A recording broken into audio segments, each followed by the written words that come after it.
Hai Sobat BKN, ketemu lagi di Q&A. Aku Fandi, mau menjawab 5 pertanyaan pilihan di media sosial dan kanal pengaduan BKN. Langsung aja ya, aku bacain. Pertanyaan pertama, apakah naik pangkat itu otomatis ataukah harus lewat usul? Kemudian naik pangkat ini setiap berapa tahun?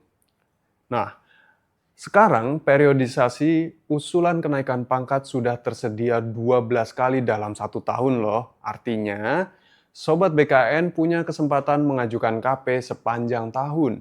Tapi jangan salah kaprah, bukan berarti KP setiap bulan, melainkan usulannya yang tersedia setiap bulan. Misalnya, periode bulan September belum bisa, tinggal diusulkan bulan depannya tanpa perlu menunggu lama-lama. Pengusulan harus melalui instansi, dan seluruh prosesnya tidak lagi manual. Setiap instansi mengusulkan ke BKN via SIASN.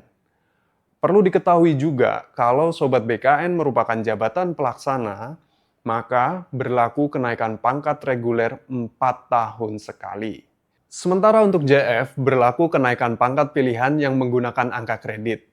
Jadi, selama angka kredit sudah terpenuhi untuk kenaikan pangkat ke pangkat golongan berikutnya, dan sudah 2 tahun dalam pangkat terakhir, maka bisa diusulkan. Lanjut ke pertanyaan kedua. Apakah jika kami naik pangkat harus membayar biaya kepengurusannya? Mohon tindak lanjutnya. Ini sering terjadi karena terlalu mahal. Waduh, instansi mana tuh yang memberlakukan tarif kenaikan pangkat? Jadi, Sobat BKN ingat ya, BKN tidak memungut biaya apapun dalam proses kepegawaian. Artinya, proses seluruh pengusulan dan penetapan kepegawaian itu gratis, baik sebelum dan sesudah pemberlakuan sistem digital. Proses kepegawaian tidak pernah dikenakan biaya, terutama karena semua sudah melalui SIASN.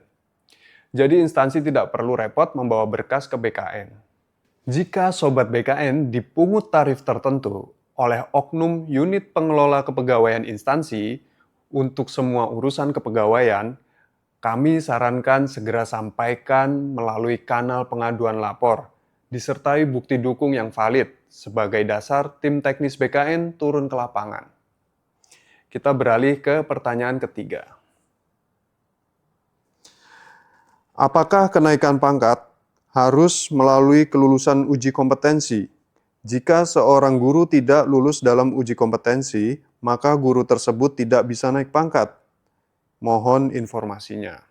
Jadi, karena guru termasuk dalam jenis jabatan fungsional, maka aturan kenaikan pangkat yang dibarengi dengan kenaikan jenjang wajib mengikuti dan lulus uji kompetensi atau UKOM kenaikan jenjang dari instansi pembina JF-nya.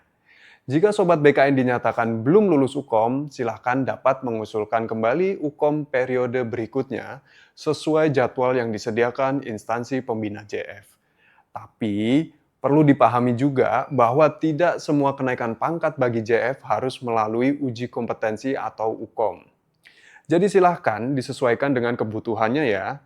KP saja atau KP disertai kenaikan jenjang. Keduanya punya mekanismenya tersendiri. Oke, kita lanjut ke pertanyaan keempat.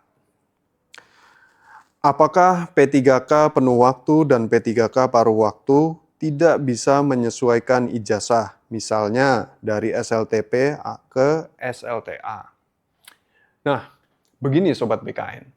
Mekanisme manajemen P3K yang diatur melalui Peraturan Pemerintah Nomor 49 Tahun 2018 berorientasi pada sistem perjanjian kerja, di mana pada saat melamar di awal, jenjang kualifikasi pendidikan sudah melekat pada jabatan yang berdampak pada besaran penghasilannya. Namun, jika misalnya Sobat BKN bekerja sebagai P3K dengan jabatan jenjang S1 tapi sudah punya S2, dapat diakomodir melalui update peremajaan pendidikan tanpa mengubah golongan dan jabatan yang sudah diperoleh sejak melamar sesuai perjanjian kerjanya. Berikutnya pertanyaan terakhir yaitu pertanyaan ke-5. Mau nanya Pak, Saya PNS dengan jabatan pelaksana, kenapa PNS dengan golongan ruang 2 bisa naik ke golongan ruang 3? Sementara untuk golongan ruang 3 tidak bisa naik ke golongan ruang 4. Mohon penjelasannya. Oke, untuk PNS dengan jabatan pelaksana, mekanisme kenaikan pangkatnya menggunakan kenaikan pangkat reguler 4 tahun sekali, di mana jenis KP reguler memberlakukan pangkat puncak berdasarkan kualifikasi pendidikan yang dimiliki. Misalnya, jabatan pelaksana dengan kualifikasi pendidikan S1 atau D4, maka pangkat puncaknya sampai dengan penata tingkat 1 golongan ruang 3D.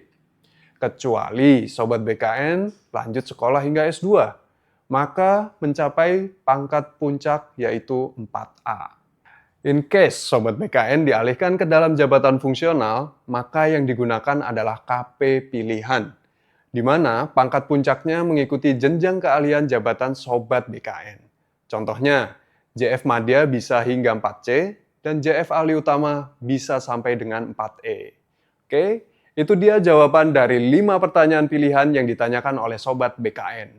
Semoga bermanfaat ya. Jika Sobat BKN ada pertanyaan lainnya, jangan ragu untuk bertanya di kanal pengaduan maupun media sosial BKN. Aku Fandi, sampai jumpa di Q&A berikutnya.